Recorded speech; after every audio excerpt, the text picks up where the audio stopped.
C'est l'histoire d'une ville qui habitait dans une province, dans une fédération. Elle s'appelle Montréal la radieuse, car partout où l'œil se pose, il se régale d'une faune et d'une flore plus flamboyantes qu'aucun joyau et qui rend jaloux même les Portugais. Cependant, Montréal la radieuse souffre d'un léger handicap au niveau de cette technologie plate et linéaire que l'on appelle les routes. Alors, pourquoi parle-t-on de routes ? La question est légitime. Alors, comme disait saint Thomas d'Aquin, rien ne vaut un exemple visuel. Donc voici de quoi l'on parle. C'est-à-dire que sur ce genre de surface assez vive, qui provoque des dynamiques d'excitation finalement, on ne peut pas le nier non plus, sur ce genre de surface donc assez hétéroclite en un mot, seuls un certain type de véhicules sont habilités à se déplacer, comme les tracteurs, les tanks et certains modèles spécialement calibrés de motocross, éventuellement de tricycle motocross. Alors là, on voit encore mieux de quoi il s'agit. Si l'on voulait faire une analogie, on pourrait parler de trous, c'est-à-dire d'absence de plein délimité par un périmètre de forme ovoïde, un peu fissuré comme ça, dégueulasse, avec des morceaux. Mais en gros, oui, on peut parler de trous. Allez, disons-le, ce sont des trous. Et c'est pourquoi le téléspectateur et la téléspectatrice auront compris que l'on ne peut donc plus parler de rue, mais bel et bien de route. Regardez-moi ces trous si magnifiques, si exemplaires, si volumineux, si voluptueux, je dirais même. Ces trous pleins de petits trucs pourris, ces trous aussi mal découpés qu'ils devraient l'être, profonds comme des crevasses, ces trous, c'est notre fierté. Nous aimons nos trous et nous exigeons que l'on nomme nos rues des routes. Oui, il faut bien reconnaître que c'est un petit peu plus excitant. Des routes. Les routes, ça évoque. Les routes, c'est loin. Les routes, c'est l'exploration. Regarde, mais regarde. J'explore ce trou avec de la boue encore au fond de la boue. La boue et les falaises. Les falaises de Montréal. Regarde-moi ces falaises qui bougent. Regarde-moi ces trous qui ne sont que des tours de falaises dans lesquels on plonge, le regard est attiré, le regard tombe parmi les petits morceaux, il devient un petit caillou lui aussi. Le regard aime les trous, le trou c'est la vie, le trou c'est un petit truc, le trou c'est une grosse trouvaille. Oh, comme j'aime ce trou et comme il m'emmène, regarde comme il m'emmène loin. Je voyage sur les routes des trous. Ah oui, regarde comme c'est beau la nature, elle vit, elle est là, elle t'attend, elle veut que tu la regardes et que tu voyages vers elle, c'est ça, mais vas-y, mais oui, mais regarde ça, mais comme c'est bien, tout ça, c'est joli, c'est plein de petites nervures. Alors là, il faut faire une petite pause, parce que le lyrisme, c'est quelque chose que tout le monde apprécie énormément, mais regardez ça. Il convient de rendre hommage au génie technologique et à l'élégance. Car ce que vous venez de voir, c'était un réservoir hydraulique. Et ce que vous voyez maintenant, ce qui vous apparaît comme des craquelures, des fissures et des défauts, tiens, un tracteur d'ailleurs, eh bien, ce sont en fait des aqueducs. Regardez bien. On pense à des trous, bien sûr, on aime la forme, on est tout de suite séduit par l'aspect falaise. Bien sûr, comme tout à l'heure, on peut partir dans des poèmes et puis des grandes envolées. Les trous, les falaises. Mais on va pas le faire maintenant. On l'a déjà fait, on s'est déjà ému maintenant, on admire. Maintenant, regarde-moi ça, regarde ça. Ça, c'est un lac. Et ça, c'est un aqueduc. Oui, le génie à Montréal-la-Radieuse, c'est d'acheminer l'eau aux gens par les routes. Ce qui fait qu'on économise énormément, mais alors énormément, en tuyaux.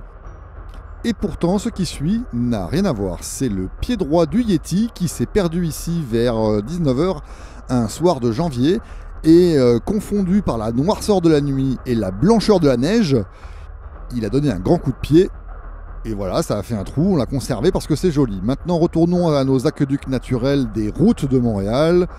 Je vous présente une plaque tournante, le grand embranchement comme on l'appelle, qui permet la distribution à plusieurs quartiers alentours. Et là, le grand réservoir des ancêtres, pièce névralgique s'il en est, dans la distribution aquifère de Montréal. Mais continuons avec quelque chose de complètement différent. C'est le sang de Louis XVI, quand il est tombé de sa charrette à cause des trous dans la route. Donc il est tombé, puis ça a fait plitch. Mais sinon, voilà quoi.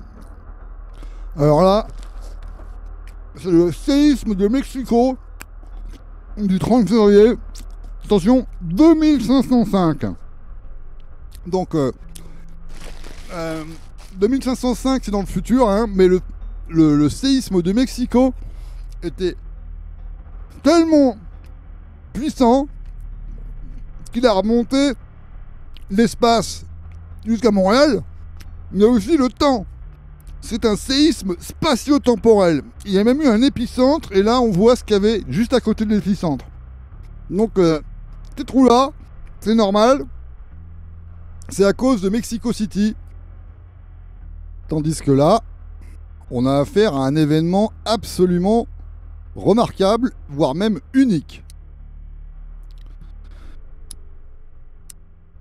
C'est en fait, c'est pas l'événement lui-même que l'on constate, là ce sont plutôt ses vestiges, puisqu'il s'agit du résultat catastrophique, je le répète, de l'invasion de Bétatilla le 2, qui a eu lieu entre septembre et décembre 666. Alors ce n'est vraiment qu'une coïncidence, il ne faut pas du tout croire que ce serait le fils de Satan ou un truc comme ça, non.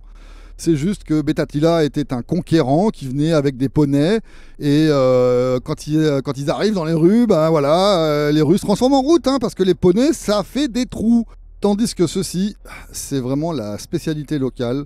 Ça s'appelle le volcan de Montréal. À Montréal, il n'y a qu'un volcan, donc on l'a appelé le volcan de Montréal. Comme ça, c'est plus simple.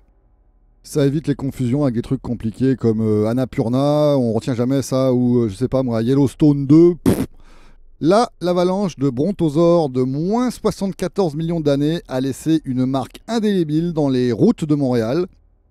Et oui, j'ai bien dit dedans, parce que ça a fait un très très gros trou.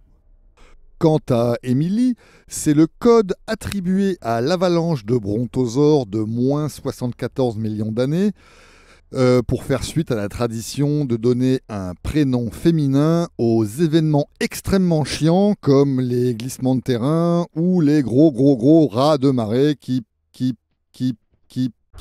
les falaises de Montréal, encore une fois, dans toute leur splendeur, qui projettent leur ombre majestueuse sur d'autres falaises.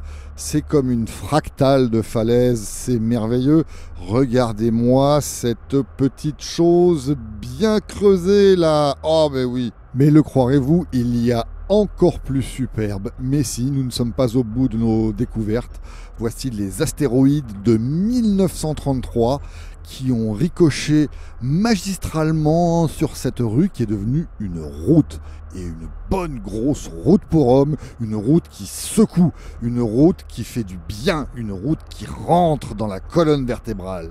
Tout comme celle du général de Gaulle, le célèbre fonctionnaire à qui Montréal, la resplendissante, a prêté il y a quelque temps de cela déjà une rue pour qu'il puisse y procéder à des essais nucléaires qui ont conduit à la chute du mur de Bernard.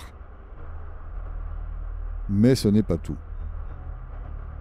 Non. Non, ce n'est pas tout, car parfois, on s'interroge.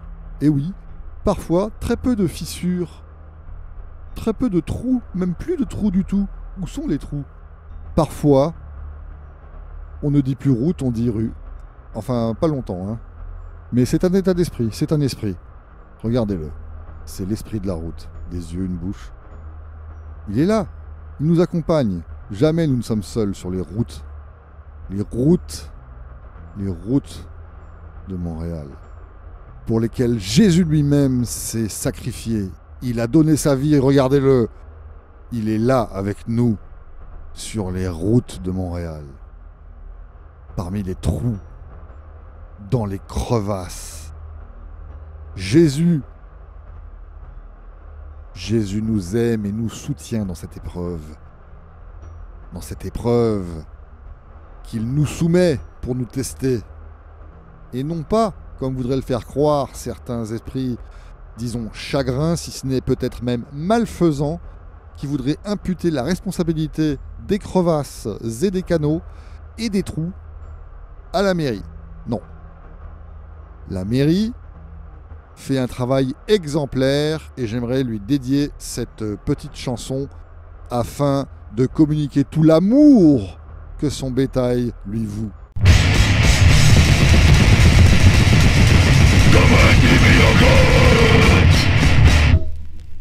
La mairie. La mairie nous aime, la mairie nous protège, nous autres pauvres primates en slip qui, sans sa sage supervision, errerions parmi les routes à la merci de l'inconnu et de la terreur. La mairie nous aime et cela vaut bien encore une jolie chanson.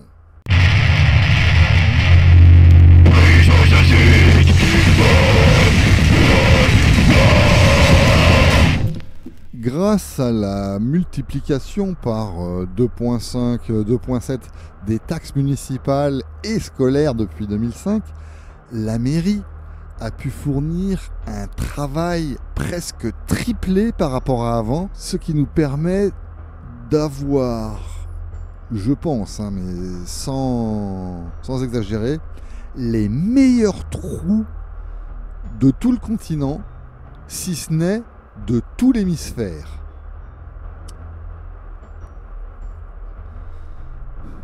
C'est là qu'on s'aperçoit que cette idée ridicule comme quoi les taxes et les impôts seraient du vol est ridicule. Parce que la gloire, ça n'a pas de prix. Si tu comprends pas ça, je vois pas ce qu'il reste à faire. Peut-être un tour dans un trou. Ça te plairait un tour dans un trou? Regarde. Il faut être raisonnable et il faut ouvrir les yeux. Il faut bien voir que le trou est un patrimoine. Nous avons vu il y a quelques instants le patrimoine historique, le patrimoine archéologique. Mais attention, c'est aussi un patrimoine artistique et économique. Car Montréal est le siège de nombreux tournages grâce à son environnement propice aux films catastrophes. La série Tchernobyl a été tournée ici. Et ça, qu'est-ce que tu veux? Ça, c'est la gloire. Merci la mairie, la gloire.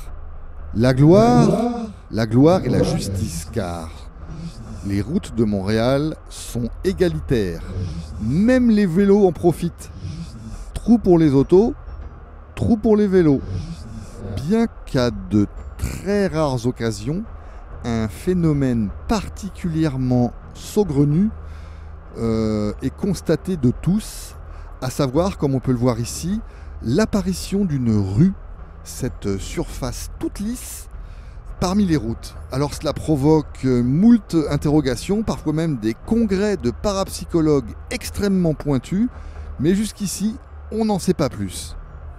Alors, autant aller se promener, même si, évidemment, cela cause des frais, parce que pour le cycliste moyen, ça revient environ à acheter 7 à 8 vélos par mois. Bon, ben voilà, hein, il faut quand même compter ça.